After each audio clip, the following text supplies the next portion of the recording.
మజ్జిగ ప్లస్ నిమ్మకాయ కలిపి తీసుకోవడం వలన మన ఆరోగ్యానికి ఎన్ని హెల్త్ బెనిఫిట్స్ ఉన్నాయో మీకు తెలుసా? అయితే ఈ వీడియోని ఎండ్ వరకు వాచ్ చేయండి. మరిన్ని మోర్ హెల్త్ అప్డేట్స్ కోసం మన అకౌంట్‌కి ఫాలో చేయండి. చాలామంది మజ్జిగ కొంచెం పుల్లగా ఉంటుంది, నిమ్మకాయ కూడా కొంచెం పుల్లగా ఉంటుంది కాబట్టి కొంతమంది తీసుకోరు.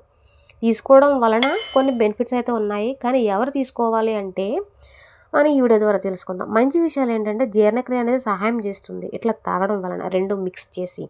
గ్యాస్ బరువు అనిపించడం కొంచెం తగ్గుతుంది. వేసవిలో శరీరం అనేది చల్లబడుతుంది. నిమ్మకాయలో విటమిన్ సి ఉంటుంది. దానివల్ల ఇమ్యూనిటీ అనేది మనకి బాగుంటుంది. కొన్ని జాగ్రత్తలు ఏంటంటే ఎక్కువ నిమ్మరసం కలిపితే అసిడిటీ అండ్ హార్ట్ బర్నింగ్ అనేది రావచ్చు కాబట్టి అవాయిడ్ చేయండి. ఇంకా ఎంప్టీ స్టమక్తో తాగితే కొంతమందికి కడుపు మంట వస్తుంది కాబట్టి అట్లాంటి వాళ్ళు అవాయిడ్ చేయండి. ఇంకా గ్యాస్ట్రిక్ అల్సర్స్ ఎక్కువగా అసిడిటీ ఉన్న వాళ్ళు కూడా ఈ మజ్జిగ ప్లస్ నిమ్మకాయ కలిపి తాగడం అనేది అవాయిడ్ చేయండి. ఇంకా ఎలా తాగితే మంచిదంటే మజ్జిగ ఒక గ్లాస్ తీసుకుని కొద్దిగా మాత్రమే నిమ్మరసం కలిపి తాగితే మంచిది. అలాగే భోజనం తర్వాత లేదా మధ్యాహ్నం తాగితే చాలా మంచిది. ఇంకా ఉప్పు అనేది చాలా తక్కువగా వేసుకోవడం అనేది చాలా మంచిది. ఇంకా హెల్తీగా ఉన్న వాళ్ళకైతే మజ్జిగలో కొద్దిగా నిమ్మరసం వేసుకుని తాగొచ్చు. కానీ అసిడిటీ ప్రాబ్లమ్స్ ఉన్న వాళ్ళు మాత్రం తరచుగా తాగడం అనేది మంచిది కాదు, అవాయిడ్ చేయండి.